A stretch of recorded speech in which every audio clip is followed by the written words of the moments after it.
Dengan langkah cepat dari pemerintah melalui Kemenkes dan BPOM, yaitu melarang beredarnya semua obat sirup, itu sekarang kasusnya turun drastis, bahkan beberapa hari ini sudah nol. Kalau ada kasus tambahan itu adalah yang ditemukan sebetulnya sudah lama. Dan setelah ini nanti BPOM akan melakukan uji semua obat yang betul-betul sudah tidak berbahaya atau aman, ya nanti bisa kita lepas secara bertahap.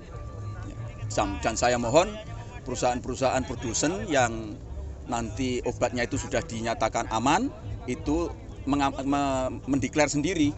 Mungkin misalnya masing-masing botol diberi label bahwa ini sudah dinyatakan bebas dari etilen dan dietilen glikol, misalnya, itu terserah masing-masing perusahaan. Tapi dalam tahap ini dari pihak BPOM dan Kemenkes sudah mulai mengkaji lebih detail lagi obat-obat mana yang bisa dilepas dari obat sirup.